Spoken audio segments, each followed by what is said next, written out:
नमस्कार, आप देख रहे हैं खबरों की खबर। मैं हूं आपके साथ सुमित अवस्थी।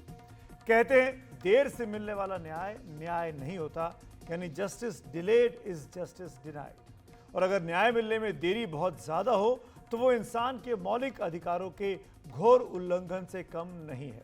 एक ऐसे दौर में जब देश की जेलों में बंद 75% कैदी अंडर ट्रायल है, यानी विचाराधीन कैदी हैं, यानी उनके मुकदमों का अभी तक फैसला नहीं हुआ है, तो ये मामला और ज़्यादा गंभीर हो जाता है। और यही वजह है कि सुप्रीम कोर्ट का आज का ये एक बहुत बड़ा आदेश आया है। उस पर हम विस्तार से बात करेंगे, लेकिन पहले आपको बता दें कि सुप्रीम कोर्ट ने आज फिर दोहराया कि bail is the rule, jail is the exception, यानी जमानत नियम है और जेल अपवाद है। ये हमारी आज की पहली बड़ी खबर होने वाली है। सुप्रीम कोर्ट का जो आज का ऑर्डर आया है, इसके मायने क्या है और कैसे आने वाले दिनों में बहुत से सजायाफ्ता, बहुत से विचाराधीन कैदियों के लिए ये एक इम्पॉर्टेंट रूलिंग हो सकती है। हालांकि सुप्रीम कोर्ट इसको बार बार कह चुका है, लेकिन लोअर कोर्ट्स मानती नहीं है। विस्तार से बात करेंगे। दूसरी बड़ी खबर, कोलकाता में जिस तरीके से एक नर्स के साथ बलात्कार हुआ, उसको हत्या कर दी गई, वो पूरे मामले ने अब बहुत तूल पकड़ लिया है। देश भर के डॉक्टर्स, रेजिडेंट डॉक्टर हड़ताल पर हैं और जिस वजह से मरीजों को भी आज ओपीडीज में बहुत ज़्यादा परेशानी का सामना करना पड़ा है। डॉक्टरों को सुरक्षा की चिंता है और मरीजों को अपना इलाज कराना है। इस खबर पर भी नजर डालेंगे। और तीसरी बड़ी खबर विनेश की है। विनेश फोगाट, जो कि मात्र 100 ग्राम ज़्यादा वजन होने के कारण फाइनल पेरिस ओलंपिक में नहीं खेल पाई थी 50 किलोग्राम वर्ग का, उनका बड़ा फैसला आज आने वाला है खेलों की सबसे बड़ी अदालत के द्वारा। उन्होंने अपील की है सीएएस में, वो फैसला कुछ देर में आएगा। हम वो सीधा फैसला आपको सुनाएंगे और कोशिश करेंगे विनेश फोगाट और उनके वकील हमारे साथ इस कार्यक्रम में, उनको भी हम लाइव आप तक पहुंचा सके। तो विनेश फोगाट, जिसकी स्पेलिंग वी से शुरू होती है, क्या वो विनर बनकर निकलेंगी डब्ल्यू के साथ? क्योंकि विन बहुत ज़रूरी है विनेश फोगाट के लिए। जीत जाती है मुकदमे को तो भारत के खाते में एक और सिल्वर मेडल आ जाएगा। विनेश फोगाट का क्या होगा? विनेश फोगाट अपने जज्बे के लिए, अपने जुझारूपन के लिए जानी जाती है, किसी से छुपा नहीं है। और विनेश फोगाट ने जिस तरीके से अपनी जिद से सब कुछ करके दिखाया है, तो हम सब की उम्मीदें यही हैं कि विनेश फोगाट एक अच्छी और सुखद खबर लेकर हमारे बीच लौटे अब से कुछ देर के बाद। अब बात करते हैं सबसे पहले आज की सबसे बड़ी खबर की। सुप्रीम कोर्ट ने आज कहा कि गिरफ्तारी चाहे अनलॉफुल एक्टिविटीज़ जैसे विशेष कानूनों के तहत हुई हो तो जमानत नियम होना चाहिए और जेल अपवाद। जस्टिस अभय ओका और जस्टिस ऑगस्टीन जॉर्ज मसीह की बेंच ने इसके साथ ही एक ऐसे आरोपी को जमानत दी जिसने अपना मकान प्रतिबंधित संगठन पॉपुलर फ्रंट ऑफ इंडिया यानी पीएफआई के कथित सदस्य को दिया था। आरोप है कि इस मकान में पीएफआई अपने सदस्यों को प्रशिक्षण दे रहा था। इस मामले में सुप्रीम कोर्ट ने कहा कि जब जमानत का केस सामने आए तो कोर्ट को जमानत देने में झिझकना नहीं चाहिए। ये साफ साफ सुप्रीम कोर्ट की जो आज खास टिप्पणियां रही, हम इस ग्राफिक्स के जरिए आपको दिखाने की कोशिश कर रहे हैं। अभियोजन पक्ष यानी प्रोसिक्यूशन के आरोप गंभीर हो सकते हैं, लेकिन कोर्ट का कर्तव्य है कि वो कानून के हिसाब से जमानत पर विचार करे। हमने कहा कि जमानत नियम है और जेल अपवाद, तो इसे विशेष कानूनों के मामलों में भी इस्तेमाल किया जाना चाहिए। अगर कोर्ट डिजर्विंग केसों में भी जमानत से इनकार करना शुरू कर देंगी तो ये संविधान के अनुच्छेद 21 के तहत मिले अधिकारों का, मौलिक अधिकारों का उल्लंघन होगा। अनुच्छेद 21 भारत के हर नागरिक के जीने और उसकी निजी स्वतंत्रता को सुनिश्चित करता है। इसके साथ ही कोर्ट ने जलालुद्दीन खान को जमानत भी दे दी, जिसने पटना हाईकोर्ट द्वारा जमानत खारिज किए जाने के खिलाफ अपील सुप्रीम कोर्ट में दायर की थी। जलालुद्दीन पर आरोप था कि वो 12 जुलाई 2022 को प्रधानमंत्री के पटना दौरे में व्यवधान डालने की साजिश में कथित तौर पर शामिल था। इसके अलावा प्रतिबंधित संगठन पीएफआई की अन्य गैर कानूनी गतिविधियों में भी शामिल होने का आरोप उस पर लगा था। एक अन्य आरोपी अतहर परवेज के साथ उसे 11 जुलाई को फुलवारी शरीफ से गिरफ्तार किया गया। जमानत की अहमियत पर जोर देने से जुड़े सुप्रीम कोर्ट के कई और अहम फैसले इन दिनों में आए हैं, जरा गौर करिए। शराब घोटाले के सिलसिले में गिरफ्तार दिल्ली के पूर्व उप मुख्यमंत्री मनीष सिसोदिया को जमानत देते हुए 9 अगस्त को, अभी 2-3 दिन पहले ही सुप्रीम कोर्ट ने दोहराया था कि जमानत नियम है और जेल अपवाद। सुप्रीम कोर्ट ने कहा कि अपने अनुभव से हम कह सकते हैं कि ऐसा लगता है कि निचली अदालतें और हाई कोर्ट जमानत देने के मामले में सुरक्षित रहने की कोशिश करते हैं। सिद्धांत यह है कि जमानत नियम है और उसे इनकार करना अपवाद है। इसका अक्सर उल्लंघन हो रहा है। इन्हें सुप्रीम कोर्ट अपने से निचली अदालत को अपनी से छोटी अदालतों को निर्देशित कर रहा है, उस पर टिप्पणी कर रहा है। सुप्रीम कोर्ट के चीफ जस्टिस डीवाई चंद्रचूड़ भी कई मंचों पर अक्सर ये बात दोहरा चुके हैं। दरअसल इस नियम के ठीक से लागू न होने का असर ही है कि देश की जेलें आज कैदियों से पटी हुई हैं। नेशनल क्राइम रिकॉर्ड ब्यूरो के 2022 में जारी आंकड़ों के मुताबिक देश की जेलों में बंद करीब 76% कैदी ऐसे हैं जिनके मामलों की अभी कोर्ट में सुनवाई चल रही है। यही नहीं, भारतीय जेलों में जितने कैदियों की जगह है उससे ज्यादा कैदी अंदर रखे गए हैं। भारतीय जेलें 131% ज्यादा भरी हुई हैं, यानी 100 कैदियों की जगह 131 कैदी जेलों में बंद हैं। इसके पीछे जो तमाम वजह हैं उनमें से एक जमानत का ना मिलना भी बड़ा कारण है। कई बार बहुत छोटे छोटे अपराधों में बंद विचाराधीन कैदी सालों तक जमानत हासिल नहीं कर पाते। इसके अलावा फास्ट ट्रैक कोर्ट्स की कमी, जांच में देरी और कोर्ट में तारीख पर तारीख भी उसके जेलों में पड़े रहने की वजह बन जाती है।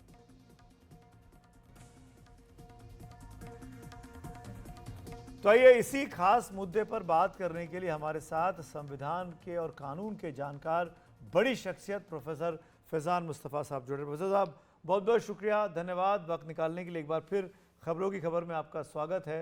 अब पहला सवाल तो यही फैजान साहब, जो आज सुप्रीम कोर्ट ने कहा, कोर्ट ने अभी 4 दिन पहले मनीष सिसोदिया के मामले में भी यही कहा था। क्यों कोर्ट को बार बार कहना पड़ता है? क्यों ऐसी स्थिति हमारे जुडिशियल सिस्टम की हो गई है?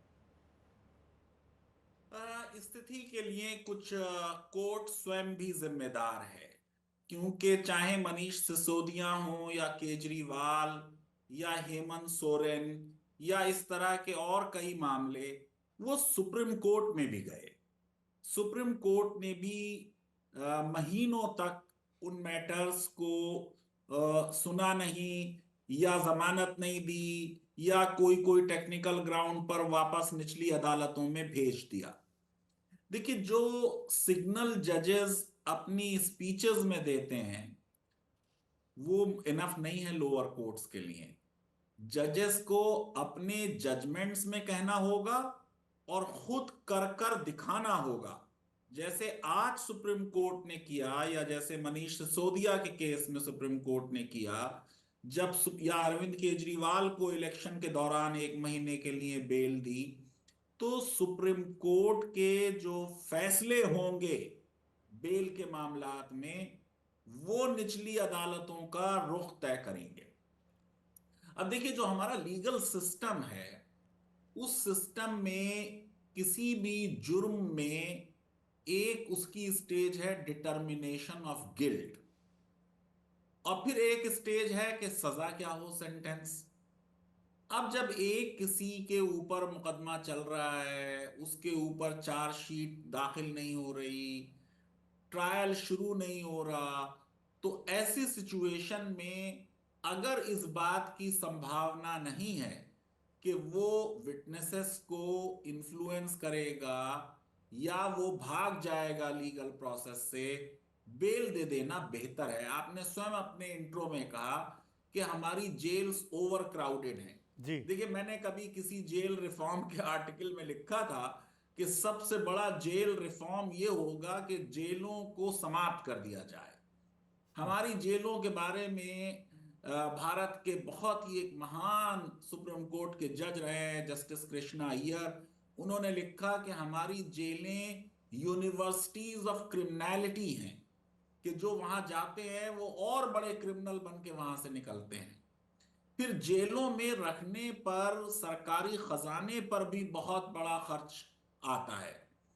तो जो आज का जजमेंट है, इसका इशारा इस तरफ है कि हम रेस्टोरेटिव जस्टिस की तरफ जाएं, जी, रिफॉर्मेटिव जस्टिस की तरफ जाएं। देखिए, एक जो नए 3 कानून आए हैं, उनके भी समर्थन में यह कहा जा रहा है कि अब हम पनिशमेंट यानी दंड से हटकर न्याय की तरफ आ रहे हैं। जी हाँ, अब कुछ केसेस ऐसे होते हैं, जैसे आज वाला केस है, कि एक नजर में किसी को भी ये लगेगा कि इस केस में बेल नहीं होनी चाहिए, लेकिन जो सुप्रीम कोर्ट आज कह रहा है कि जो ये व्यक्ति है, इस व्यक्ति की गलती ये नजर आती है कि इसने उसे किराए पर दिया और उसका गलत इस्तेमाल हुआ।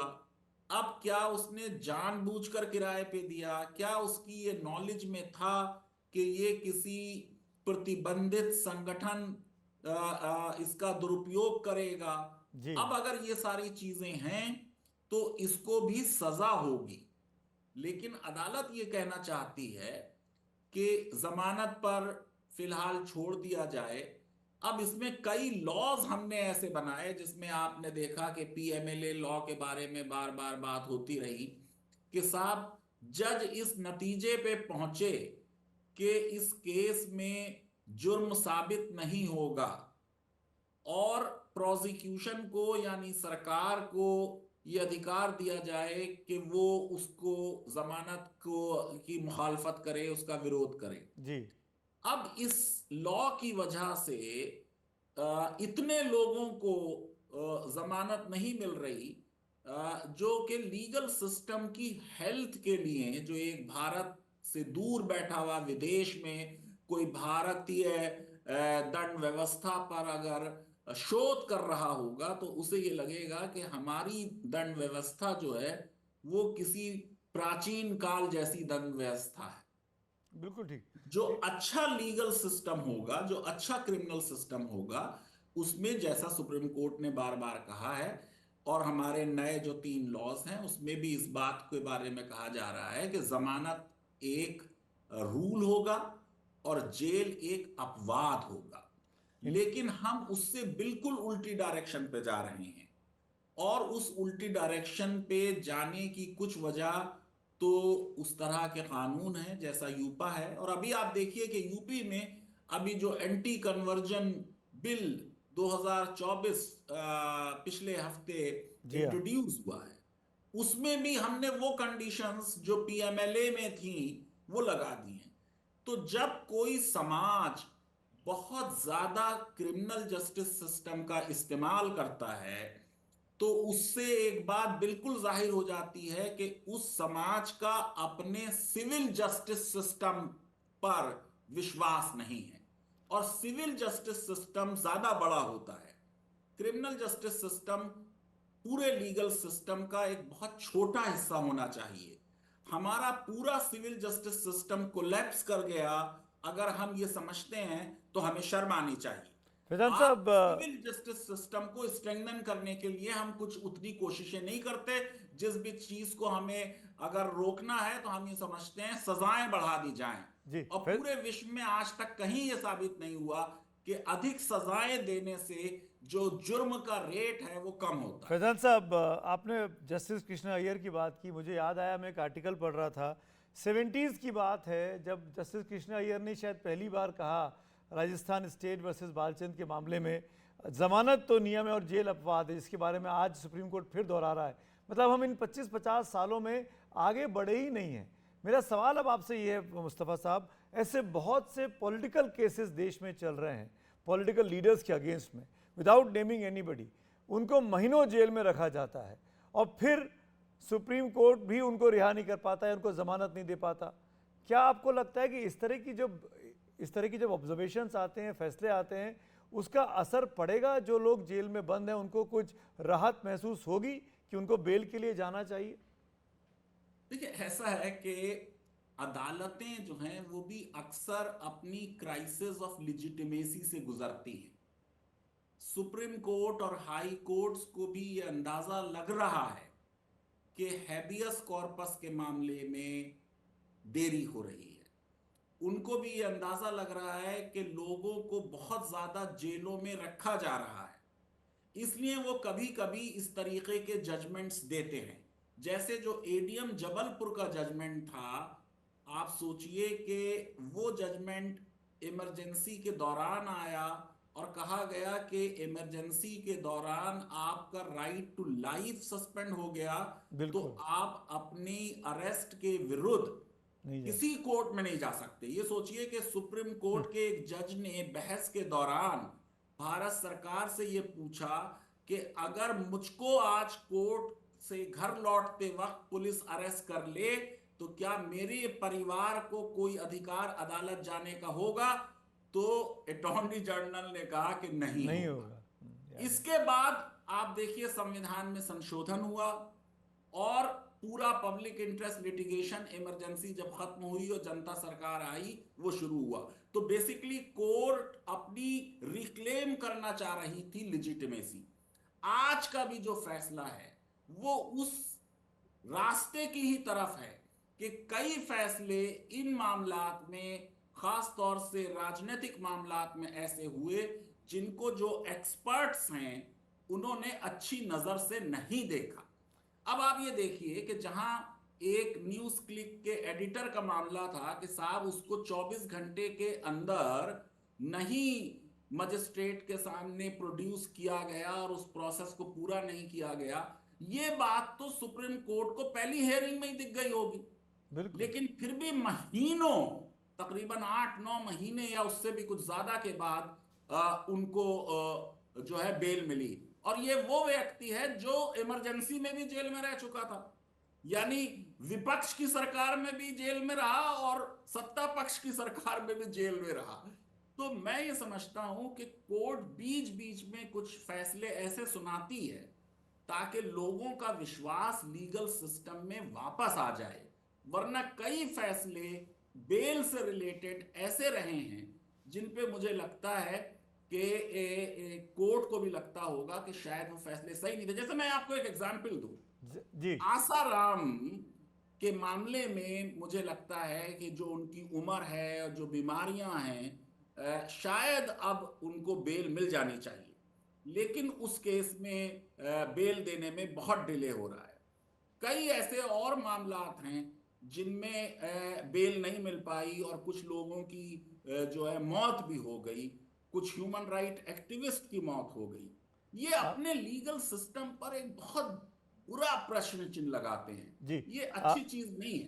प्रधान साहब, आपने आसाराम की बात की। आसाराम को आज पैरोल मिली है आप 7 दिन के लिए इलाज करने के लिए, और मैं आपके साथ रहूंगा। मेरी आपसे रिक्वेस्ट है कि आप बने रहिए हमारे साथ। एक और इशू है उस पर भी हम आपसे बात करना चाहेंगे, और वो मामला भी बड़ा संगीन है, वो भी कोर्ट से के इन्हीं फैसलों से जुड़ा हुआ है। आप रहिएगा मेरे साथ, आपके पास मैं फिर लौटता हूँ।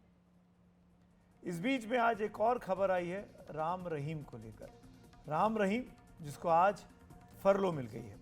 राम रहीम, आपको याद होगा, एक 2 लड़कियों के साथ बलात्कार और उनकी हत्या के मामले में इस वक्त जेल की सज़ा काट रहा था। आपको ये भी याद होना चाहिए राम रहीम को आज कोर्ट से ये कहते हुए फरलो दे दी गई कि वो 21 दिन तक बाहर रह सकता है, और राम रहीम को आज सुबह ही 6:30 बजे बाहर आने का मौका मिला। और कुछ राम रहीम सज़ा काट रहे हैं, अगर बार बार उनको पैरोल या फरलो जब से उनको सज़ा मिली है वो भी मिलता रहा है, तो कई सवाल बार बार उठते हैं कि राम रहीम क्या इन्फ्लुएंशियल हैं, प्रभावशाली व्यक्तित्व हैं, इसलिए उनको बार बार पैरोल या फरलो मिल जाती है। डेरा सच्चा सौदा का प्रमुख है राम रहीम, जेल से बाहर आया है, 21 दिन की फरलो पर है। अपने आश्रम में 2 महिला अनुयायियों के साथ रेप का मामला है, 20 साल की सज़ा मिली हुई है। आज सुबह 21 दिन की फरलो मिल गई। रोहतक की सुनारिया जेल से वो रिहा भी हो गया है। इस दौरान वो उत्तर प्रदेश के अपने आश्रम बागपत में रहेगा। राम रहीम की रिहाई हरियाणा में होने जा रहे विधानसभा चुनावों के ठीक पहले हुई है, इसीलिए इसको राजनीतिक चश्मे से भी देखा जा रहा है, इसीलिए इस पर सवाल भी खड़े हो रहे हैं। लेकिन इससे पहले पंजाब और हरियाणा हाईकोर्ट ने श्रोमणी गुरुद्वारा प्रबंधक कमेटी SGPC की एक याचिका को खारिज कर दिया था। इस याचिका में राम रहीम की अस्थायी रिहाई को चुनौती दी गई थी। तो कोर्ट ने फरलो पर फैसला हरियाणा के जेल विभाग पर छोड़ते हुए कहा कि वो किसी पक्षपात या मनमाने ढंग से अलग रहकर फैसला करे। हरियाणा के जेल विभाग ने राम रहीम को 21 दिन की फरलो देने का फैसला किया। अब सवाल उठते हैं कि आखिरकार ऐसा क्यों किया गया। बीते 4 साल में राम रहीम 10 बार पैरोल या फरलो पर बाहर आ चुका है। पैरोल और फरलो 2 अलग अलग मामले हैं, वो भी आपको समझाएंगे। 24 अक्टूबर 2020 को 1 दिन की पैरोल मिली। 21 मई 2021 को 12 घंटे की पैरोल मिली। 7 फरवरी 2022 को 21 दिनों की फरलो मिली। जून 2022 में 30 दिनों की पैरोल मिली। 14 अक्टूबर 2022 को 40 दिन की पैरोल मिली। 21 जनवरी 2023 को फिर से 40 दिन की पैरोल मिली। 20 जुलाई 2023 को 30 दिन की पैरोल मिली। 21 नवंबर 2023 को 21 दिन की फरलो मिली। इस बार जनवरी 2024 में 50 दिन की पैरोल मिली। 13 अगस्त 2024 को 21 दिनों की फरलो मिली। कुल मिलाकर अगर आप मोटा आंकड़ा लगाएंगे तो करीब करीब ऐसा लगता है कि 200 दिन के आसपास वो जेल से बाहर रहा है, वो व्यक्ति जिस पर 2 हत्या, 2 का बलात्कार और 2 की हत्या का आरोप सिद्ध हो चुका है। कभी पैरोल मिल रही है, कभी फरलो मिल रहा है। इन दोनों में क्या अंतर है, इसके मायने क्या हैं, आइए समझते हैं। फैजान साहब हमारे साथ बने हुए हैं और फैजान साहब से अच्छा कोई नहीं समझा सकता। सर 2 मुद्दे हैं, छोटे छोटे जवाब चाहूँगा मैं आपसे। पहला तो यही कि भाई एक आप कह रहे हैं कि सुप्रीम कोर्ट को भी अपने फैसलों पर ध्यान रखना चाहिए, लोगों को बेल देने की कोताही नहीं बरतनी चाहिए, बेल देने के बारे में प्रेसिडेंट स्थापित करना चाहिए ताकि निचली अदालतें भी सीखें।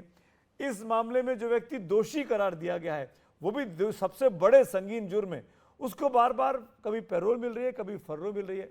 इसको आप कैसे देखते हैं?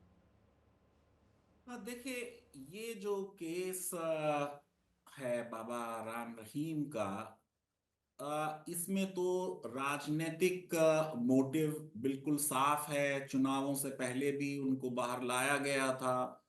वो चुनावों में राजनेताओं की मदद करते रहे हैं। उनके डेरे से हजारों लोग जुड़े हुए हैं। तो उनका जो इन्फ्लुएंस समाज में है वो जरूर कहीं ना कहीं जो है वो उनको मदद करता है। लेकिन ये दोनों आइडिया जो फरलो और पैरोल हैं, ये कोई नए आइडियाज नहीं है। आप सोचिए कि जो प्रिजन एक्ट है 1894 का, उसमें भी इन दोनों का जिक्र है। अब देखें, पैरोल जो है वो राइट नहीं है। पैरोल जो है वो सस्पेंशन ऑफ सेंटेंस है, और वो आमतौर से किसी एक कारण के कि किसी के घर में कोई डेथ हो गई तो उसको पैरोल दी जाती है, या कोई बीमार है तो उसको दे दिया गया कि साहब आप 15 दिन के लिए, 1 हफ्ते के लिए अपना इलाज करा ले। फरलो जो है ये आमतौर से उन्हीं को दिया जाता है जिनको आजीवन कारावास दे दिया गया है, उम्र कैद दे दी गई है, और इसको यह माना जाता है कि उनकी कैद की जो ड्यूरेशन है उसमें कमी की जाए। इसको रिमिशन कहते हैं। ये सेंटेंस जो पैरोल है उसमें तो आप सोचिए कि सेंटेंस सस्पेंड किया जाता है जी। और जो फरलो है वो रिमिशन है। बेसिकली सजा कम की जा रही है कि उनको इतने दिन की सजा, वैसे तो उम्र कैद हुई हुई है, उनकी कम कर दी गई। और फरलो जो है उसको राइट माना जाता है कैदी का, और पैरोल को राइट नहीं माना जाता।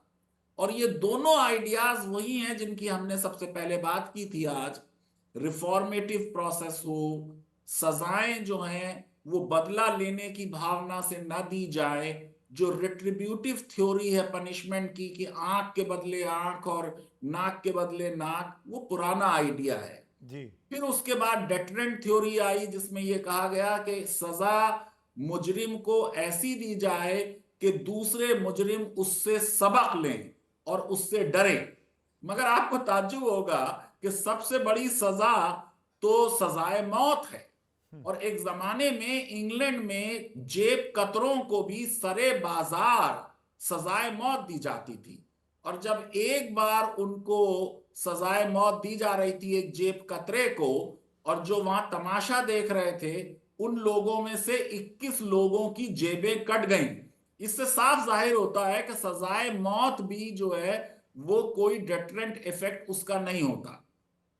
तो रिफॉर्मेटिव थ्योरी इस पे बेस्ड है कि जो लोग जुर्म करते हैं वो बीमार हैं, और जाहिर है कि बीमार को मार देना किसी अच्छे डॉक्टर की पहचान नहीं है, बल्कि बीमार का इलाज किया जाए। लेकिन अगर फरलो और पैरोल को राजनीति के मद्देनजर इस्तेमाल किया जाता है, तो ये उस सिस्टम का दुरुपयोग है। वो सिस्टम इस काम के लिए नहीं बना था। एक चीज़ और मैं पूछना चाहूँगा, पेरोल या फरलो ये जो मिलता है किसी भी व्यक्ति को, किसी भी कैदी को, चाहे वो विचाराधीन हो चाहे सज़ा याफ्ता हो, ये कौन तय करता है? देती तो अदालत है, क्योंकि ये बात तो तय है कि व्यक्ति देखिए, जाएगा। इसमें ज्यादातर रिकमेंडेशन जेल अथॉरिटीज और सरकार की होती है। तो जिस राज्य की सरकार है उसका रोल इसमें रहता है कि नहीं रहता है? हाँ हाँ, बिल्कुल रहता है। और आप ये देखिए कि ये जो पूरा रिमिशन का मामला बिल्किस बानो का हुआ, आप देखिए उसमें तो फिर सुप्रीम कोर्ट ने फैसला दिया कि गुजरात सरकार को इस बात का अधिकार नहीं था।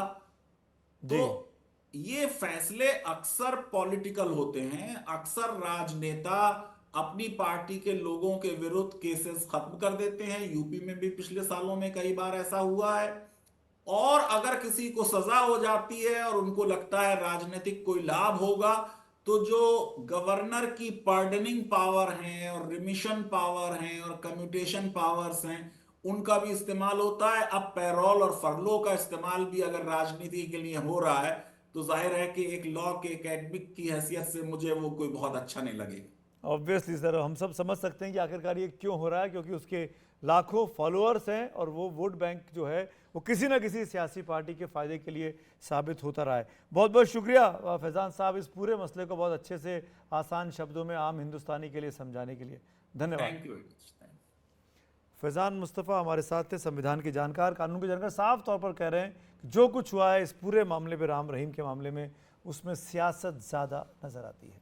और अब आज की एक और बड़ी खबर की ओर आपकी दृष्टि हम डालना चाहेंगे। कोलकाता के आरजी कर मेडिकल कॉलेज अस्पताल में एक महिला डॉक्टर के साथ रेप और नृशंस हत्या के विरोध में देश भर में डॉक्टर हड़ताल पर हैं। सभी जगह डॉक्टरों की मांग है कि अस्पतालों में उनकी सुरक्षा के इंतजाम बेहतर किए जाए। उधर डॉक्टरों की हड़ताल का दूसरा पहलू यह है कि लगभग सभी जगह अचानक हुई हड़ताल से अब मरीज परेशान हो रहे हैं।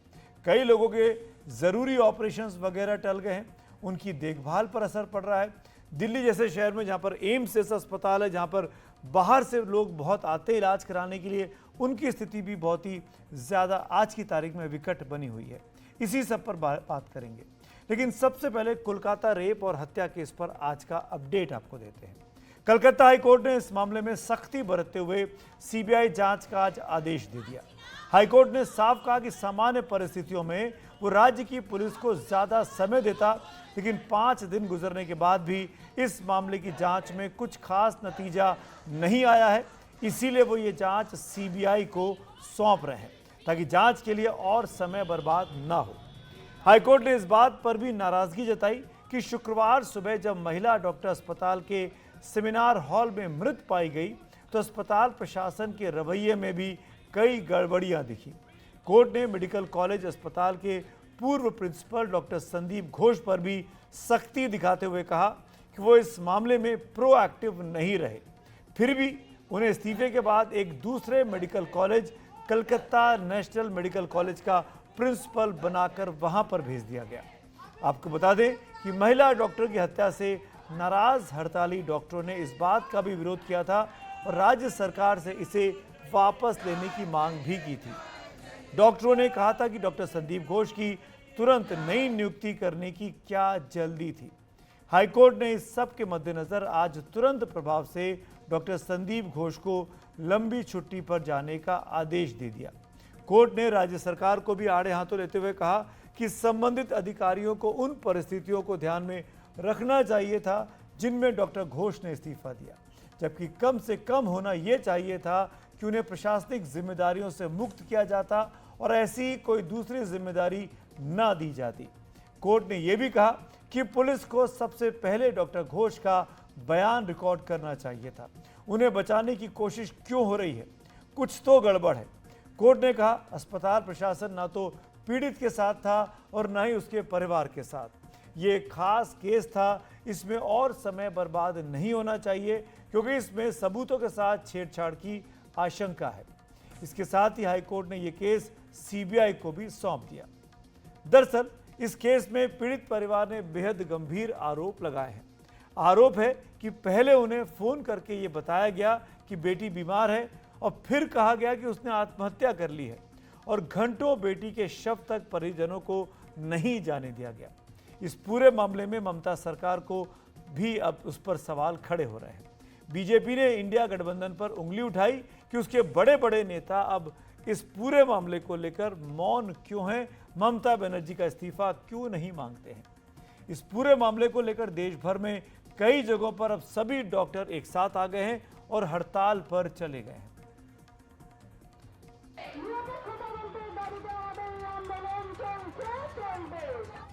जब सफेद कोट लाल हो जाता है तब पूरा समाज काला हो जाता है।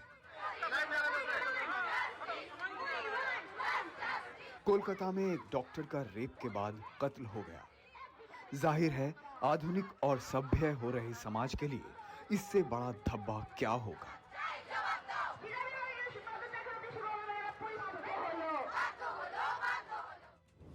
अदालत में पीड़ित परिवार की तरफ से आरोप लगाया गया कि घर वालों के पास पहला फोन ये आया कि उनकी बेटी बीमार है।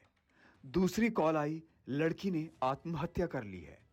माता पिता वहां पहुंचे तो 3 घंटे तक बैठा कर रखा गया। उसके बाद उन्होंने शव को देखा। इस पर कोर्ट ने कहा कि अगर अभिभावकों को 3 घंटे इंतजार करने के लिए कहा गया है तो प्रशासन ने इस पर खेद क्यों नहीं जताया।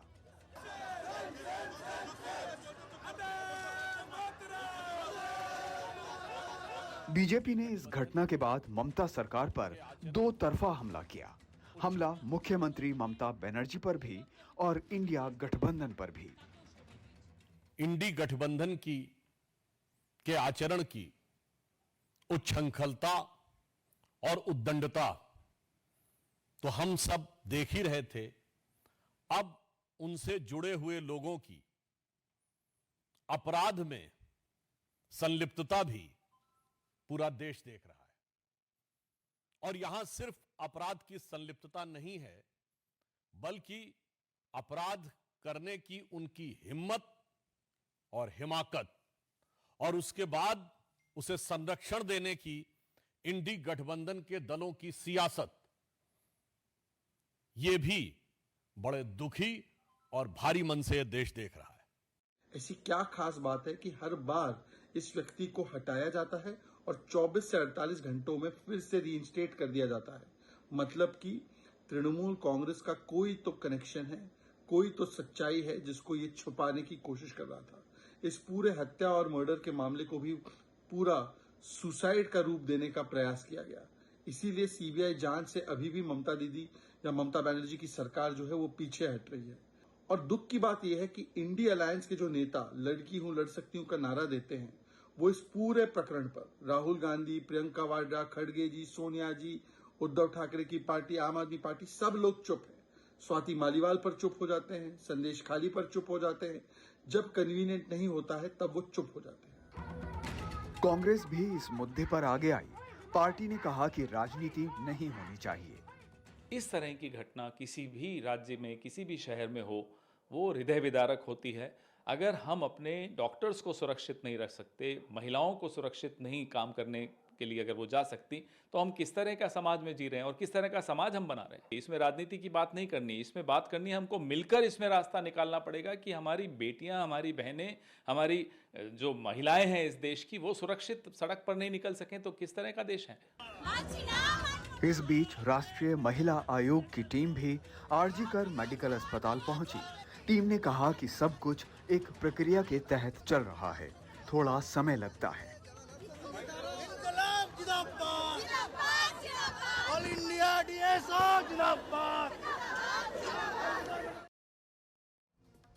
प्रोटेस्ट हो रहे हैं, इस वजह से मरीजों को भी बहुत दिक्कतें हो रही हैं। लेकिन बात हम डॉक्टर्स की सुरक्षा की कर रहे हैं। अब आपको दिखाते हैं उन तस्वीरों को जो आज देश भर की जगह से हमको मिली हैं।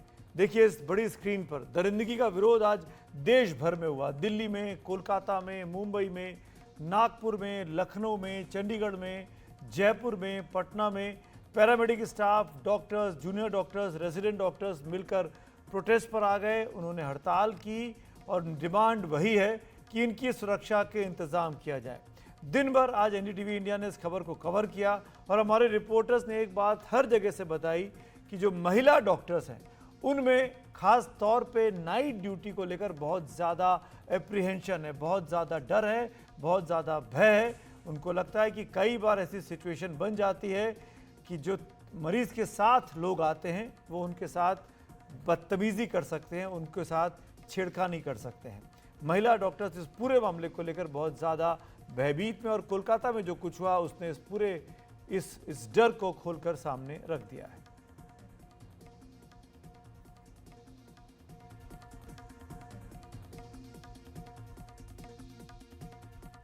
डॉक्टर्स की मांग जायज़ भी है, लेकिन हड़ताल का दूसरा पहलू यह है कि इससे मरीज बहुत परेशान हो रहे हैं। आज देश भर से कई जगह मरीज और उनके तीमारदार परेशान नजर आए। ऐसी ही कुछ प्रतिक्रियाएं अब आपको सुनाते हैं। अब ये बताइए कि हम 400 किलोमीटर से अगर आएंगे, हम अपने पैर का इलाज कैसे कराएंगे? इतना पब्लिक बाहर है, ये लोग धरना दे रहे हैं। धरना दें, इनके हक का लड़ाई है, अपना लड़ें, लेकिन कम से कम बाहर जाके लड़ें। ये जो पब्लिक यहाँ पे खड़ी है, ये कहाँ से आई है, किसको ये लोग समझ रहे हैं, नहीं समझ रहे हैं? ये बताइए, ये पब्लिक का दर्द कौन समझेगा? हम इतना दूर से रात भर जग के आए हैं, चाहे आम पब्लिक कहाँ से आई है, कोई लखनऊ की तो प्रॉपर्ट आदमी है नहीं, लेकिन जो लोग आए हैं इनके दर्द को कौन समझेगा? कौन देगा इनको न्याय? हम इनको भी जस्टिस चाहिए, हमको जस्टिस कौन दे रहा है? हम किससे मांगे? हम खोल रहे हैं तो खुला नहीं रहे हैं। लोग लगा दिए बोर्ड की बंद करो, क्लोज करो। तो मंगलवार को डॉक्टर बैठते हैं, सिर्फ मंगलवार को जिन डॉक्टर को हम दिखा रहे हैं। अब यहाँ पर जब हम आए तो यहाँ पे हड़ताल है, यहाँ पर कोई काम होगा नहीं। अगले मंगलवार को हमें आना पड़ेगा। समय जैसे बढ़ता जा रहा, पेशेंट को दिक्कतें और बढ़ती जा रही। हमें जानकारी तो थी नहीं यहाँ पे हड़ताल होगी। अब हम वहाँ सीतापुर से दौड़ के आए हैं, इतनी दूर, बारिश का समय है, यहाँ ना तो हमें कोई रहने की व्यवस्था है यहाँ पर। अब आप क्या करेंगे? अब सर तो हमें वापस ही जाना पड़ेगा घर, लेकिन समस्याएं हमारे पास, किराया भाड़ा करके बड़ी मुश्किल से तो पैसे जुटा मिलते हैं किराया भाड़ा करके। लेकिन जब मैं आज यहाँ पर आया हूँ तो यहाँ पर हड़ताल है। और अब एक और खबर, उत्तर प्रदेश के सुल्तानपुर में आम आदमी पार्टी के सांसद संजय सिंह के खिलाफ गिरफ्तारी का वारंट जारी किया गया है। सुल्तानपुर जिले के एमपी एमएलए कोर्ट के विशेष मजिस्ट्रेट शुभम वर्मा की कोर्ट ने आम आदमी पार्टी के राज्यसभा सांसद संजय सिंह, पूर्व सपा विधायक अनूप संडा समेत 5 दोषियों के खिलाफ गिरफ्तारी वारंट जारी करने का आदेश दिया। कोर्ट ने सभी 6 आरोपियों को करीब 1.5 वर्ष पूर्व दोषी ठहराया था और सभी को 3-3 माह के कारावास एवं 1,500 हजार रुपए के जुर्माने की सजा भी सुनाई थी। इस मामले में 5 दोषियों की अपील खारिज हो चुकी है। ये मामला 23 साल पुराना है, जब बिजली, पानी समेत अन्य समस्याओं के विरोध में इन सभी पर सड़क पर जाम लगाने व धरना प्रदर्शन करने का आरोप लगा था।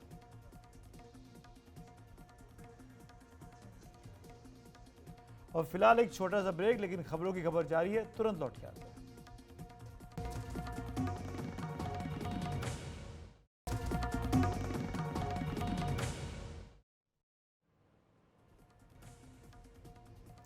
और अब वो फैसला जिसका सबको इंतजार था, लेकिन उसका इंतजार और लंबा हो गया है। आज सबकी निगाहें खेलों की सबसे बड़ी अदालत CAS यानी court of arbitration for sports पर लगी थी, जिसे पेरिस ओलंपिक में हिस्सा लेने वाली भारत की चैंपियन पहलवान विनेश फोगाट की अपील पर आज अपना फैसला सुनाना था। सबको याद है कि पेरिस ओलंपिक में विनेश फोगाट जिस दिन फाइनल मुकाबला लड़ने वाली थी, उसी सुबह उन्हें अयोग्य घोषित कर दिया गया था, वो भी महज 100 ग्राम ज़्यादा उनका वजन निकलने की वजह से। उसे ठीक एक दिन पहले विनेश ने एक के बाद एक 3 कुश्ती जीती थी और फाइनल में जगह बनाई थी, जिसमें उन्होंने वर्ल्ड की नंबर 1 खिलाड़ी को भी मात दी थी। विनेश ने प्रदर्शन की हर ओर उनकी सराहना हुई, लेकिन अचानक फाइनल की सुबह उन्हें अयोग्य घोषित किए जाने से हर भारतीय हैरान हुआ, परेशान हुआ, दुखी हुआ। इस फैसले के खिलाफ विनेश ने खेलों की सबसे बड़ी अदालत में अपील की। इस पर आज आने वाला फैसला और अब 3 दिन के लिए CAS ने टाल दिया है। अब ये फैसला 16 अगस्त को आने की उम्मीद है। आज दूसरी बार ये फैसला टला है। इस मुद्दे पर और चर्चा के लिए हमारे साथ इस वक्त यहाँ स्टूडियो में जुड़ रहे हैं पेरिस से आज ही लौटे हमारे सहयोगी विमल मोहन, जो लगातार कवर कर रहे थे इस बड़ी इवेंट को, और साथ में मेरे साथ पूर्व रेसलर अलका तोमर भी जुड़ेंगी इस बातचीत के लिए। विमल, स्वागत है आपका। सबसे पहले 3 दिन के लिए और टाल दिया सीएस ने, क्यों, क्या क्या तर्क है? देखिए, एक तो जो लेटर है मैंने दिखाने की कोशिश करूंगा, ये court of arbitration for sports का कैस का एक लेटर आया है अभी क्योंकि अभी 9:30 बजे इंडिया टाइम के मुताबिक वो प्रेस कॉन्फ्रेंस होनी थी, उस वर्डिक्ट पे उन्होंने और वक्त मांगा है। ये इंडिया के लिए बेहतर खबर है, क्योंकि इससे पहले भी जो वक्त मांगा था वो उसमें कहा था कि जो UWW है, यूनाइटेड वर्ल्ड रेसलिंग, वर्ल्ड की जो टॉप बॉडी है जो ऑर्गेनाइज करती है, उनको कहा था आप ये डॉक्यूमेंट्स लाओ, क्योंकि हमने ये सवाल उठाया था और मैंने भी NDTV से हमने UWW के प्रेसिडेंट ने एक्सक्लूसिव बातचीत की थी। मैंने उन्हें कहा था कि मैंने साइंटिस्ट से बातचीत की है, डॉक्टर से बातचीत की है, पहलवानों से बातचीत की है, और उसके मुताबिक आपका जो रूल है कि एक दिन आपने वेट लिया फिर दूसरे दिन लिया, तो नॉर्मल ट्रेंड जो दुनिया भर के जो पहलवान हैं वो क्या करते हैं, वेइंग इन के समय अपना वेट कम करते हैं, फिर आपने बढ़ाया और कुश्ती लड़े, लेकिन फिर आपको कम करना है 12 घंटे के अंदर, ये इनह्यूमन है। तो उन्होंने कहा कि हम स्लाइड चेंज करेंगे, लेकिन ये चेंज कई वजहों से लाया था, उन्होंने अपने रूल का हवाला दिया, तो ये सारा पेपर UWW ने उनसे मांगा है।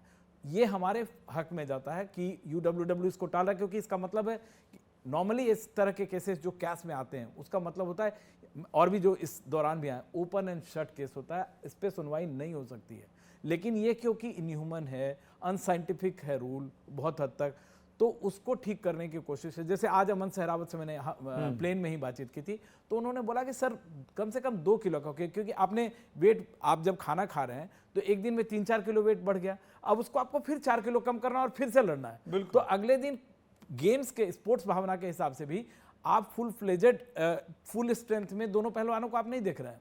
तो ऐसे केसेस आए थे और वो रिजेक्ट हुए थे, लेकिन विनेश का केस बहुत स्ट्रांगली रखा गया है। इसमें सिर्फ ये नहीं है कि रेसलिंग फेडरेशन तो अभी एक आउटसाइड बॉडी हो गई है, उसको इन्फॉर्म करना है। IOA इन्वॉल्व हुआ है हमारे सामने, वहाँ पे जो उनको बोला गया कि हरीश साल्वे को हायर करेंगे, विदुषपत सिंह आने मेरे दोस्त हैं दिल्ली से, वो ये सब है।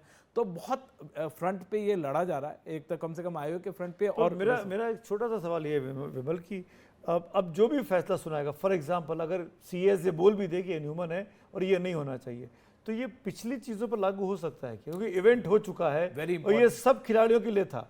हमारे सहरावत ने भी तो वजन कम किया 4.5 किलो। वेरी इंपॉर्टेंट पॉइंट, ये भी सवाल मैंने UWW से पूछा था, उनका यही कहना था कि ऐसे में मतलब हमारे यहाँ ट्रेडिशन नहीं है जॉइंट सिल्वर देने की, जॉइंट ब्रॉन्ज होता है क्योंकि अपने से तो, लेकिन अगर UWW बोलता है, अगर उसको, अगर कैस बोलता है UWW को, वर्ल्ड की रेसलिंग बॉडी को, कि आपके यहाँ परंपरा नहीं है, आपने इनह्यूमन अगर 1 के साथ किया, 10 के साथ किया है, ठीक है, अगर 4 ही केस आया ना या 5 केस आया, 5 डबल सिल्वर दीजिए।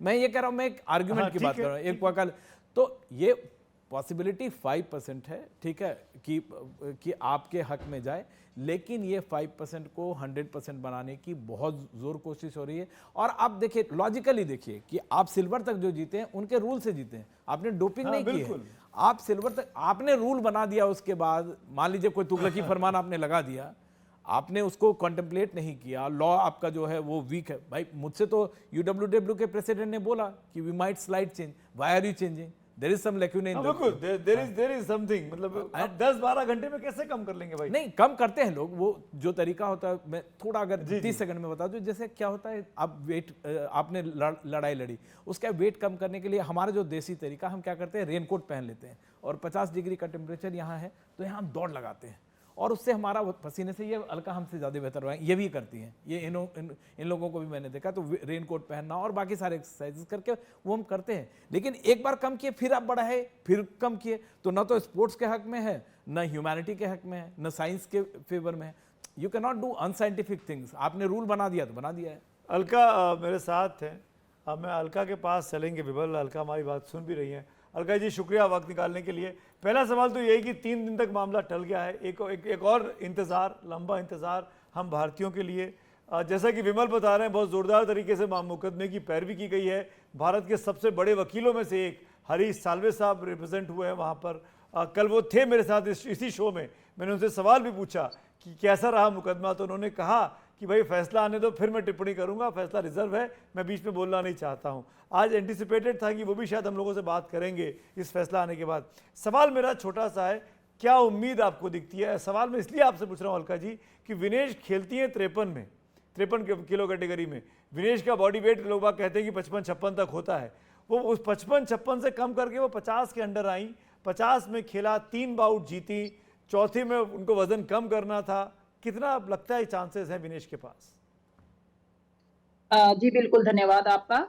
और विमल जी तो हमें देखते रहे हैं, पहले भी हम जब खेलते थे तब भी उन्होंने मुझे देखा है लड़ते हुए भी, और एज ए कोच भी मुझे उन्होंने बोलते हुए भी देखा है। और जैसे कि विनेश की बात है, आपने सही कहा बिल्कुल कि विनेश का वजन 57, 58 रहा है, और विनेश काफी समय से 53 में ही पार्टिसिपेट कर रही थी, जिसमें उसने बहुत अच्छा प्रदर्शन भी किया है। अपने देश के लिए एशियाड में मेडल है, कॉमनवेल्थ गेम्स में मेडल है, जी। वर्ल्ड में मेडल है। तो उसने बहुत अच्छे तरीके से अपना प्रदर्शन किया है और अपनी मेहनत वो लगातार कर रही थी। लेकिन आज उसका सपना पूरा होने जा रहा था, ओलंपिक का मेडल।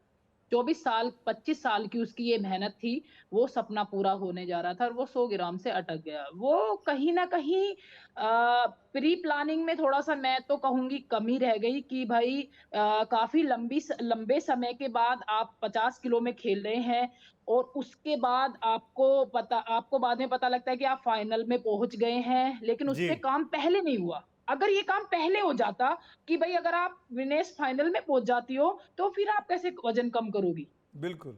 ठीक है? उसपे हमें पहले काम करना चाहिए था। जो कोचेज़ थे, चाहे विनेश भी थी, उसको भी ये सोचना चाहिए था कि भई मेरा फाइनल में अगर मैं पहुँच जाती हूँ, वज़न दोबारा होगा। सभी खिलाड़ियों को पता है, ये रूल में है। ठीक है? तो उसपे अगर ये हम काम कर लेते, तो शायद इतनी बड़ी, शायद ये गलती भी हमसे ना होती, और ये कहीं न कहीं गोल्ड मेडल हमारे पास होता। क्योंकि जो यूएसए की लड़की है, उसको विनेश ने हरा रखा है एक जी, टूर्नामेंट में। मैं ठीक है? विमल कुछ बोलना चाह रहे बिल्कुल। हैं, 10 सेकंड। अलका इस पे सिर्फ बस मैं 10 सेकंड में कंप्लीट कर रहा हूँ। मेरे हिसाब से मैंने जितने रेसलर को देखा है, वो सबसे ज्यादा टैलेंटेड इंडियन विमेन रेसलिंग में मैं उससे ज्यादा टैलेंटेड विनेश को नहीं देखा, और उनके पास कम से कम 3 ओलंपिक का मेडल होना चाहिए था। 2016 में उनका पैर ट्विस्ट कर गया, 2020 में जी। फेडरेशन ने गड़बड़ी की, 2024 में गड़बड़ी है, हमारी तरफ से गड़बड़ी हुई है वेट मैनेजमेंट में, क्योंकि ये ऐसा नहीं कि अचानक हो रहा है, वो सब हुई है। अब इनको इंट्रोस्पेक्शन की जरूरत है। फिलहाल हम फैसले का नहीं, नहीं, इंतजार नहीं, करें। नहीं, नहीं, विमल जी, 2016 में विनेश का पैर ट्विस्ट हुआ, ठीक है? 2020 में आ जाते हैं, 20 में विनेश 53 किलो में अपने आप खेली, तो फेडरेशन की कोई गलती नहीं थी इसमें। विनेश जी, अपनी इस मर्जी पे से बात खेली। करेंगे। ऑफिशियल्स हाँ उस जी। समय उनको फिजियो सही नहीं मिला, मतलब हमारा सिस्टम फिजियो उसको से कोई मेडल फर्क तक नहीं नहीं, पड़ता, विमल हमारा जी। सिस्टम उसको मेडल तक नहीं पहुंचा पाया, मैं ये कह रहा हूँ। मैं फिजियो बस तो अब भी था। नहीं, अलका जी फिजियो से और फर्क नहीं विमल, पड़ता है इतना। मैं माफी के साथ आप दोनों को टोक रहा हूँ, मेरे पास समय इतना ही है। शुक्रिया जुड़ने के लिए, लेकिन हम सबको ये बात नहीं भूलनी चाहिए कि विनेश को मेडल मिले या ना मिले, पर विनेश ने जो करके दिखाया है वो किसी भी भारतीय महिला के लिए, पहलवान के लिए बहुत बड़ी उपलब्धि है। ओलंपिक के फाइनल में पहुंचना जो आज तक कभी नहीं हुआ था। और विनेश, जैसे विमल ने कहा, बहुत अच्छी खिलाड़ी रही, उससे अच्छी पहलवान खिलाड़ी उन्होंने नहीं देखी अपने जीवन में। विमल सालों साल से स्पोर्ट्स कवर कर रहे हैं, पर मुझे ये पता है कि विनेश के अंदर जो जुनून है, जो जज्बा है, जो किलर इंस्टिंक्ट है, वो उनको यहाँ तक लाती है और वो उसको अलग खड़ा कर देती है बाकी खिलाड़ियों से। क्या होगा 3 दिन के बाद, उस पर भी हमारी नज़र रहेगी। फिलहाल खबरों की खबर में हम हमारी तरफ से आपके आज इतना ही। विमल आपका शुक्रिया, अलका जी आपका शुक्रिया। तो आज के लिए खबरों की खबर में मुझको दीजिए इजाज़त। शुभ रात्रि।